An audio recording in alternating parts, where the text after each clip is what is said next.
ഈ പ്രോട്ടീൻ എന്ന് വെച്ച് കഴിഞ്ഞാൽ ജീവിതത്തിലെ ഏറ്റവും പ്രധാനപ്പെട്ട ഒരു ഭക്ഷണ വസ്തുവാണല്ലേ, അല്ലെങ്കിൽ അങ്ങനെയാണ് കരുതപ്പെടുന്നത്, അല്ലെങ്കിൽ ആണ് താൻ ഒരു പരിധിവരെയൊക്കെ. പക്ഷേ അത് ഓവറായിട്ട് കഴിച്ചു കഴിഞ്ഞാൽ നമ്മുടെ കയ്യിലെ പൈസ പോകുന്നല്ലാതെ വേറെ മസിൽ ബിൽഡിങ്ങിനൊന്നും ഇത് ഉപയോഗപ്പെടത്തില്ല. അതെന്തുകൊണ്ടാണ് ഞാൻ അങ്ങനെ പറയുന്നത് നമുക്ക് വീഡിയോയിൽ കാണാം അല്ലേ. നമ്മളിപ്പം വീട് പണി നമ്മളതിന് സ്കെച്ച് വരച്ചു, അതിൻ്റെ ഒരു പ്ലാനൊക്കെ നമ്മൾ തയ്യാറാക്കി അല്ലേ. പക്ഷേ അതിനെക്കാട്ടി വളരെയധികം കൂടുതൽ നമ്മൾ റോ മെറ്റീരിയൽസ് അവിടെ സപ്ലൈ ചെയ്താൽ എന്ത് ചെയ്യാൻ പറ്റും? അപ്പം ഒന്നും ചെയ്യാൻ പറ്റത്തില്ല. അത് കുറച്ച് മെസ്സുണ്ടാക്കും. അതിനെടുത്ത് കളയുക എന്നല്ലാതെ വേറെ പ്രത്യേകിച്ചൊരു കാര്യമില്ല. അതുപോലെ തന്നെയാണ് നമ്മൾ ഒരു പരിധി കൂടുതൽ പ്രോട്ടീൻ നമ്മൾ വെറുതെ കഴിച്ചിട്ട് യാതൊരു കാര്യമില്ല. ഈവൻ വർക്കൗട്ട് ചെയ്യുന്ന ആൾക്കാർ പോലും ഒരു പരിധിയിൽ കൂടുതൽ ആഹാരം നമ്മുടെ ശരീരത്തിനകത്തോട്ട് പ്രോട്ടീൻസ് ആണെങ്കിൽ പോലും എടുത്തു കഴിഞ്ഞാൽ അത് വെറുതെ നമ്മുടെ ശരീരത്തിൽ നിന്ന് പോകും. അതായത് ജസ്റ്റ് തന്നെ കൺവേർട്ട് ചെയ്ത് പ്രോട്ടീൻ ബ്രേക്ക് ഡൗൺ ചെയ്ത് അമിനോ ആസിഡായി നമ്മുടെ ശരീരത്തിൽ നിന്ന് പോകും എന്നല്ലാതെ, അതിന് ബ്രേക്കായി അമിനോ ആസിഡായി ചിലപ്പോൾ മാറുമായിരിക്കും. അത് എനർജി ആയിട്ട് കൺവേർട്ട് ചെയ്യും എന്നല്ലാതെ അതിനെ കൊണ്ട് വേറെ പ്രത്യേകിച്ച് വലിയ പ്രയോജനങ്ങളൊന്നും ഇല്ല എന്നുള്ളതാണ്. അപ്പോൾ ഇത് ഞാൻ പറയുന്നതല്ല, ഇത് റിസർച്ചുകളിൽ കണ്ടിട്ടുള്ള കാര്യമാണ്. അതിൻ്റെ ലിങ്ക് തീർച്ചയായും ഞാൻ താഴെ കൊടുത്തേക്കാൻ നിങ്ങൾക്ക് പോയി നോക്കാവുന്നതാണ്. അപ്പോൾ നമ്മുടെ ജീവിതം മെയിനായിട്ട് കാർബോഹൈഡ്രേറ്റ്സിനെ ചുറ്റിപ്പറ്റിയാണ് ജീവിക്കുന്നത് അല്ലേ. നമ്മൾ ചോറ് കഴിക്കും, വേണമെങ്കിൽ 3 നേരം ചോറ് കഴിക്കാമെന്ന് പറഞ്ഞാലും സന്തോഷമാണ്, നല്ല കറിയൊക്കെ ഉണ്ടെങ്കിൽ. അപ്പം ചോറിനെ ചുറ്റിപ്പറ്റിയാണ് നമ്മൾ ജീവിതം. അപ്പോൾ അതിനെ ക്രിട്ടിസൈസ് ചെയ്താണ് പല ആൾക്കാരും പറയുന്നത് പ്രോട്ടീൻസ് നമ്മുടെ ശരീരത്തിനകത്ത് കൂട്ടണം, അല്ലെങ്കിൽ ആ ഒരു ഇൻടേക്ക് കൂട്ടണം എന്നുള്ളത് പറയുന്നത് വളരെ കറക്റ്റാണ്. നമ്മൾ തീർച്ചയായിട്ടും നമ്മുടെ ശരീരത്തിനകത്ത് പ്രോട്ടീൻസിൻ്റെ അളവ് ഉൾപ്പെടുത്തണം. പക്ഷേ അതൊരു പെർസെൻറ്റേജ് ആയിരിക്കണം അല്ലേ, ഒരു 20% 30% ആയിരിക്കണം. നമ്മൾ വളരെയധികം പ്രോട്ടീൻസ് മാത്രം കഴിച്ചുകൊണ്ടിരുന്നു കഴിഞ്ഞാൽ നമ്മൾ മെലിഞ്ഞു പോവും, നമ്മുടെ ശരീരത്തിനകത്ത് പ്രവർത്തിക്കാനായിട്ടുള്ള എനർജി കിട്ടത്തില്ല. ഓക്കെ, പ്രോട്ടീൻസ് എന്ന് വെച്ച് കഴിഞ്ഞാൽ മസിൽ ബിൽഡിംഗ് ആണ് അല്ലേ, അല്ലെങ്കിൽ എന്തെങ്കിലും ഒരു റിപ്പയർ വർക്ക് കറക്റ്റ് ചെയ്യുന്നതാണ്. നമ്മുടെ ശരീരത്തിനകത്തെ ഹോർമോൺസാണ്, നമ്മൾ ഈ കാണുന്ന തൊലി പ്രോട്ടീനാണ്. അപ്പോൾ അതിലേക്ക് ബിൽഡിങ്ങിനായിട്ട് ബേസിക്കായിട്ടൊരു അളവ് വേണം. പക്ഷെ കൂടുതലെടുത്താലോ ഒരു പ്രയോജനവും ഇല്ല എന്നുള്ളതാണ്. ഇപ്പോൾ നമ്മൾ കാർബോഹൈഡ്രേറ്റ്സ് ആദ്യം കഴിച്ചു കഴിഞ്ഞാൽ എന്ത് പറ്റും? അത് ശരീരത്തിൽ അവിടെ ഇവിടെയും പോയി അടിങ്ങിയിരിക്കും.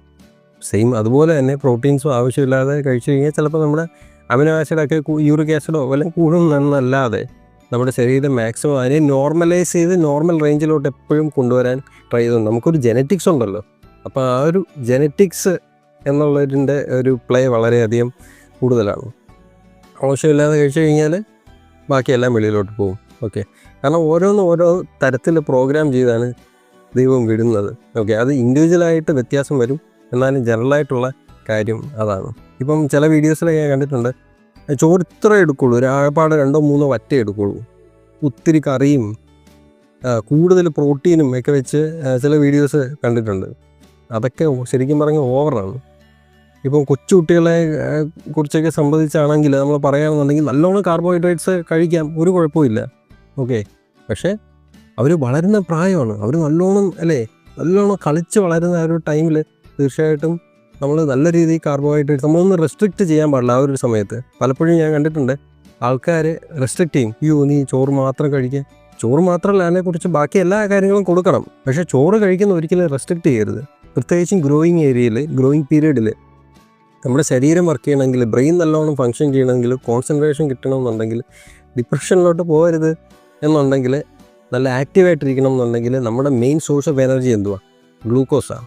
അപ്പോൾ ആ ഗ്ലൂക്കോസിൻ്റെ റെഗുലറായിട്ടുള്ള സപ്ലൈ നമ്മുടെ ശരീരത്തിൽ ഉണ്ടാകണമെന്നുണ്ടെങ്കിൽ നമ്മുടെ ശരീരം കാർബ്സ് കഴിക്കണം. ഓക്കെ, ചോറ് കഴിക്കണം. പക്ഷേ അതിൻ്റെ കൂട്ടത്തിൽ ഈ സമീകൃത ആഹാരം എന്നുള്ളൊരു രീതിക്ക് നമ്മൾ എല്ലാ ഭക്ഷണങ്ങളും ഉൾപ്പെടുത്തണം എന്നാണ്. ഒന്നും ഓവറാവരുത്. ഇപ്പോൾ ഫാറ്റ്സ് ആണെങ്കിൽ ഓവറായി പിന്നെ കൊളസ്ട്രോളിൻ്റെ കാര്യങ്ങൾ പറയുന്നു. കാർബോഹൈഡ്രേറ്റ്സ് ഓവറായാൽ നമ്മുടെ ശരീരത്തിനകത്ത് പൊണ്ണത്തടി വരുന്ന കാര്യം പറയുന്നു. പിന്നെ ഹാർട്ടിൻ്റെ പ്രശ്നം എന്നുള്ള രീതിക്ക് പറയുന്നു. പ്രോട്ടീൻസിൻ്റെ കാര്യം പക്ഷേ ആരും പറയുന്നില്ല. പ്രോട്ടീൻസ് എത്ര കഴിക്കുന്നു അത്രയും നല്ലതെന്നുള്ളതാണ്. അങ്ങനെയല്ല, പ്രോട്ടീൻസ് ഒരു പരിധി കൂടുതൽ കഴിച്ചാൽ പ്രത്യേകിച്ച് പ്രയോജനമൊന്നുമില്ല എന്നുള്ളതാണ് എൻ്റെ കാര്യം. അത് നമ്മുടെ ശരീരത്തിന് പോകത്തുള്ളൂ. ഒന്നല്ലെങ്കിൽ വേറെ രീതിയിൽ ശരീരം തന്നെ പ്രോസസ്സ് ചെയ്ത് യൂറിനിൽ കൂടെയും മോഷനിൽ കൂടെയും തന്നെ അത് വെളിയിലോട്ട് പോകും എന്നുള്ളതല്ല, വേറെ കാര്യമില്ല. അപ്പം നമ്മൾ എങ്ങനെയാണ് ഇതിനെ പ്ലാൻ ചെയ്യേണ്ടത് അല്ലേ? കൊച്ചുകുട്ടികളൊക്കെ ആണെന്നുണ്ടെങ്കിൽ നമ്മൾ എല്ലാ ഭക്ഷണവും കൊടുക്കണം. അപ്പോൾ അവർ അല്പം കൂടുതൽ ചോറ് കഴിച്ചെന്ന് വെച്ച് വേറെ കുഴപ്പമൊന്നുമില്ല. അല്ലെ ആക്ടിവിറ്റിയൊക്കെ നല്ല ഉള്ള ആൾക്കാരാണെന്നുണ്ടെങ്കിൽ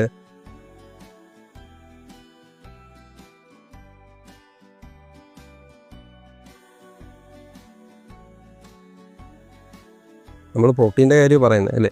അപ്പോൾ ഇതിൻ്റെ സ്റ്റഡീസ് എന്ന് വെച്ച് കഴിഞ്ഞാൽ നോർമലായിട്ടുള്ള ആനിമൽ പ്രോട്ടീനാണോ പ്ലാൻ പ്രോട്ടീനാണോ നല്ലത്, അതിൻ്റെ അളവ് എന്തുമാത്രം കഴിച്ചാൽ എന്തുമാത്രം വ്യത്യാസം ഓവർ പീരീഡ് ഓഫ് ടൈം നമുക്കുണ്ടാകുന്നുണ്ട്, മസിൽ ബിൽഡപ്പിൽ എന്തൊക്കെ വ്യത്യാസം വരുന്നുണ്ട്, അതുപോലെ തന്നെ നമ്മുടെ ഓവറോളായിട്ടുള്ള ബോഡിയുടെ സ്ട്രെങ്ത്തിൽ എന്തുമാത്രം വ്യത്യാസം വരുന്നുണ്ട് എന്നുള്ളത്. ഇത് ആനിമൽ ബേസ്ഡ് ആണെങ്കിലും പ്ലാൻ ബേസ്ഡ് ആണെങ്കിലും പ്രോട്ടീൻസ് തന്നെയാണ് എന്നുള്ള കാര്യം മനസ്സിലാക്കേണ്ടതാണ്. അതുപോലെ തന്നെ നമ്മൾ കൂടുതൽ പ്രോട്ടീൻസ് കഴിക്കുമ്പോൾ കൂടുതൽ മസിൽ ബിൽഡപ്പ് ആവുന്നത് തീർച്ചയായും ഒരിക്കലും തെറ്റിദ്ധരിക്കരുത്. അത് നമ്മൾ എക്സസൈസ് ചെയ്യുന്നതിനുമായിട്ട് പാരലായിരിക്കും ഒരു പരിധി വരെ. അത് കഴിഞ്ഞാൽ അതിന് പ്രത്യേകിച്ച് യാതൊരു എഫക്റ്റും ഇല്ല എന്നുള്ളതാണ് സ്റ്റഡീസ് കാണിക്കുന്നത്. ഓക്കെ, കാരണം ശരീരം അതിനെയെല്ലാം ന്യൂട്രലൈസ് ചെയ്ത് മാറ്റും. ശരീരത്തിനൊരു മെക്കാനിസം ഉണ്ട് വർക്ക് ചെയ്യാനായിട്ട്. അപ്പോൾ അതിനെക്കാട്ടി കൂടുതൽ കാര്യങ്ങൾ വന്നിട്ട് പ്രത്യേകിച്ച് കാര്യം ഇല്ല എന്നുള്ളതാണ്. അപ്പോൾ തീർച്ചയായിട്ടും ഈ കാര്യം മനസ്സിൽ വയ്ക്കുക. നമ്മൾ കൂടുതലായിട്ട് ഓവറായിട്ട് ഈ പ്രൊപ്പോർഷനിൽ നമ്മൾ പ്രോട്ടീൻ കഴിച്ചിട്ട് കാര്യം ഇല്ല എന്നുള്ളതാണ്. പിന്നെ ഇതിനെ ബിൽഡ് ചെയ്യാനായിട്ട് എന്താ വേണ്ടത്, നമ്മൾ തീർച്ചയായിട്ടും എക്സസൈസ് ചെയ്യണം. എക്സസൈസ് ചെയ്യുന്നത് വെച്ച് കഴിഞ്ഞാൽ നമ്മുടെ ശരീരം എപ്പോഴും ഒരു മടി കാണിക്കും അല്ലേ. നമ്മുടെ ശരീരത്തിലെ മസിൽസിൽ വേദന ഉണ്ടാകും. ഓരോ പ്രാവശ്യം വേദന ഉണ്ടാകുന്നത് മസിലിലെ കരച്ചിൽ തീർച്ചയായിട്ടും ആ ഒരു മസിൽ ബിൽഡപ്പിനായിട്ടുള്ള ഒരു സ്റ്റാർട്ടിങ്ങാണ്. അപ്പം ശരീരം ഒരു സിഗ്നൽ കൊടുക്കും, ഇത് പോരാ, കുറച്ചുകൂടെ മസിൽ വേണം എന്നുള്ളത് തീർച്ചയായിട്ടും. അപ്പം നമ്മുടെ ബേസൽ മെറ്റബോളിക് റേറ്റ് കൂടും. നമ്മുടെ ഓവർ പീരീഡ് ഓഫ് ടൈം നമ്മുടെ ശരീരത്തിനകത്ത് കൂടുതൽ കൺസംഷൻ ഉണ്ടാകും, എനർജിയുടെ കൺസംഷൻ ഉണ്ടാകും. ഓക്കെ, അപ്പോൾ അത് കുറച്ചുകൂടെ ടോൺ കൂടും, കുറച്ചുകൂടെ ബലം വരും, സ്ട്രെങ്ത് കൂടും. അപ്പോൾ തീർച്ചയായിട്ടും ഈ കാര്യങ്ങൾ മനസ്സിൽ വയ്ക്കുക. ഭക്ഷണം കഴിക്കുക, നല്ലോണം വർക്കൗട്ട് ചെയ്യുക. ഓക്കെ, ഭക്ഷണം കൺട്രോൾ ചെയ്യുന്നതിൽ മാത്രമല്ല നമ്മൾ വർക്കൗട്ട് ചെയ്യുന്നതിലും തീർച്ചയായിട്ടും കാര്യമുണ്ടെന്ന് നമുക്കറിയാം. പക്ഷെ പലപ്പോഴും മടി കാരണം ചെയ്യാറില്ല. അഥവാ നമുക്ക് എക്സസൈസ് ചെയ്യാൻ മടിയുണ്ടെങ്കിൽ ഭക്ഷണം കുറച്ചൊന്നും മാത്രം കാര്യമില്ല, നമ്മളെ മടി മാറ്റണം എന്നുള്ളതാണ് ഏറ്റവും വലിയ കാര്യം. പ്രോട്ടീൻസ് മാത്രം നമ്മൾ കഴിച്ചിട്ട് കാര്യമില്ല, സമീകൃതമായിട്ട് ഭക്ഷണം തീർച്ചയായിട്ടും കഴിക്കണം. എങ്കിൽ മാത്രമേ നമുക്ക് ആ ഒരു എനർജി നമ്മുടെ ശരീരത്തിനകത്ത് നിൽക്കത്തുള്ളൂ. എന്നാലും നമുക്ക് നമ്മുടെ ഒരു സന്തോഷം അതുപോലെ നിൽക്കത്തുള്ളൂ. നമ്മുടെ ഒരു ജീവിതം എന്ന് വെച്ച് കഴിഞ്ഞാൽ പ്രോട്ടീൻസ് മാത്രം കഴിച്ച് അല്ലേ, ശരീരം മാത്രം ബിൽഡപ്പൊക്കെ ആക്കുകയല്ലല്ലോ. നമ്മുടെ ഈ ഒരു ജീവിതം എന്ന് വെച്ച് കഴിഞ്ഞാൽ എല്ലാം കൂടെ ചേർന്ന് വരണം അല്ലേ. തീർച്ചയായിട്ടും നിങ്ങളുടെ അഭിപ്രായങ്ങളോ കാര്യങ്ങൾ നിങ്ങളുടെ അനുഭവങ്ങൾ താഴെ കമൻസിൽ മെൻഷൻ ചെയ്യുക. So stay healthy, stay happy, stay informed. Thank you. അല്ലെങ്കിൽ അന്നജം കഴിക്കേണ്ടതാണ്. ഇപ്പം പല ജിമ്മിൽ പോകുന്ന ട്രെയിനേഴ്സും എന്താ അഡ്വൈസ് ചെയ്യുന്നത്, കാർബോഹൈഡ്രേറ്റ് കഴിക്കണം നമ്മുടെ റിക്കവറിക്കായിട്ട്.